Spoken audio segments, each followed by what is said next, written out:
দক্ষিণ এশিয়ার দেশগুলোর মধ্যে ইন্দোনেশিয়া ও বাংলাদেশে ধর্মীয় জাতীয়তাবাদের প্রভাব বেশি। যুক্তরাষ্ট্রভিত্তিক জনমত জরিপ ও গবেষণা প্রতিষ্ঠান পিউ রিসার্চের এক গবেষণায় এ তথ্য উঠে এসেছে।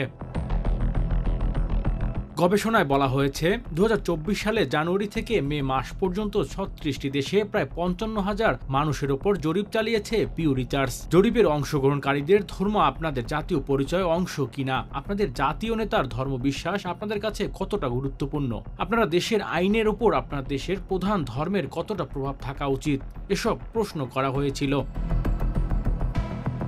অংশগ্রহণকারীদের উত্তরের ভিত্তিতে দেখা গেছে ইন্দোনেশিয়া ও বাংলাদেশে ধর্মীয় জাতীয়তাবাদের প্রভাব অনেক বেশি।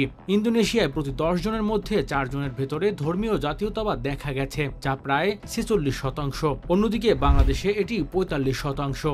এছাড়া বাংলাদেশের 86% মানুষ মনে করে বাংলাদেশের মানুষ একই সঙ্গে ধর্মভিত্তিক ও গণতান্ত্রিক। বাংলাদেশের প্রতিবেশী দেশ ভারতে ধর্মীয় জাতীয়তাবাদী 24%।